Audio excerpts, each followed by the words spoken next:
มีใครอยากได้แจ่วบองหนังหมูกินกับหนึ่งปลาแซ่บๆป่ะทุกคนมามื้อนี้น่าจะมาแจกสูตรให้ทุกคนไปเห็ดกินตามกันไอ้กลัวสิได้กินกับบ่เป็นเรื่องง่ายเด้อเจ้าพอเห็ดแต่เช้าจนค่ำได้กินขั้นตอนแรกให้เฮาเอาใบมะกรูดที่เฮาทอดเตรียมไว้ลงตำแล้วก็มะเขือทอดมะเขือแห้งเนาะทอดแล้วก็ลงไปตำคือกันเลยเสียงก็จะเห็บๆนิดนึงเด้อทุกคนบ่ต้องตกใจเนาะเพราะว่ามาพากเสียงตอนเช้าขั้นตอนต่อมาเฮาก็จะใส่ข่ากับหัวสิงไคที่เฮาหั่นแล้วก็ไปคั่วเตรียมไว้เนาะลงไปตำเลยต่อมาก็จะเป็นหอมเจียวเอาลงไปตำคือกันเนาะให้ละเอียดเลยต่อมาเฮาก็จะเอาหอมแดงกับกระเทียมที่เฮาคั่วเตรียมไว้ลงไปตำเลยให้ละเอียดจนละเอียดแบบละเอียดเลยทุกคนละเอียดได้เท่าใดยิ่งดีและขั้นตอนต่อมาทั้งพริกป่นที่เฮาตำเตรียมไว้เนาะเฮาก็จะใส่ลงไปในกระมังแล้วเฮาก็จะเอาน้ำตาลที่เฮาเคี่ยวเตรียมไว้โรยทั้งเทิงแล้วก็ตำให้เข้ากันเนาะในระหว่างนี้เฮาก็จะคนๆให้เข้ากันแล้วก็ตามด้วยน้ำปลาที่เฮาเตรียมไว้เนาะแล้วก็น้ำปลาลงไปแล้วก็คนๆให้เข้ากันพอเฮาตำไปสักพักนึงคิดว่าเครื่องปรุงมันเข้ากันแล้วเฮาก็จะเอาหนังหมูของเฮาที่เฮาเตรียมไว้ค่อยๆโรยลงไป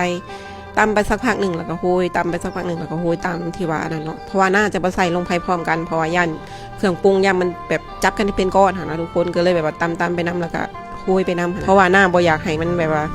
เจลอยู่บ่อนหนึ่งแล้วเนาะแล้วหนังมันสิบ่ทั่วเจลนะทุกคนนะก็เลยแบบว่าค่อยๆโรยไปน้ำแล้วก็ตำไปน้ำโรยไปน้ำก็ต้องแปลกใจทุกคนว่าเป็นยังหน้าขึ้นมาใส่กะละมังเนาะเพราะว่า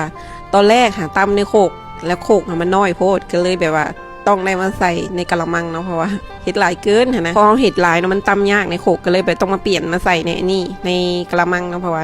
มันจะได้แบบว่าเฮาคนง่ายแล้วก็ตำง่ายนิดนึงในระหว่างนี้เฮาก็จะตำคนไปเรื่อยๆให้มันเข้ากันแล้วทุกคนแล้วเฮาก็จะมาใส่เครื่องปรุงเนาะเครื่องปรุงของเฮากับบ่มีอย่างไรมีแป้งนัวมีเกลือ2อย่างเนาะแป้งนัวกับเกลือน่าจะบ่ได้ใส่ตั้งแต่ตอนแรกเลยทุกคนเพราะว่าเนื่องจากว่าหน้าหาคิดยันมันบ่นัวบ่หยังนะน่าจะแบบ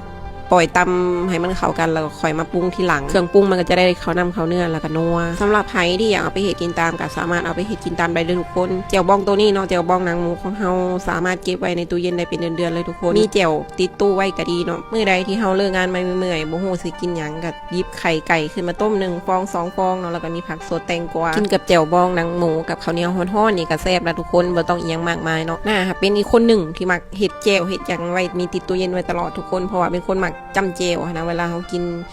ข้าวในคันบ่มีแจ่วก็คือบ่เลวนะทุกคนแต่ว่าถ้าเป็นแจ่วบองนางหมูก็โดนเห็ดเผื่อนะทุกคนแต่ว่ารอบนี้น่าก็เห็ดเผื่อน้องนำก็เลยได้เห็ดเผื่อตัวเองพร้อมแจ่วตั้งแต่8 โมงเช้าเริ่มเห็ดตั้งแต่8 โมงเช้าได้กินข้าวตอน3 ทุ่มทุกคนเลยมาเด้อกินข้าว1 ปลากับแจ่วบองแซ่บๆเดี๋ยวหน้าก็จะขอโตไปกินข้าวกันเด้อทุกคนบ่ไหวแล้วตอนนี้หิวข้าวแฮง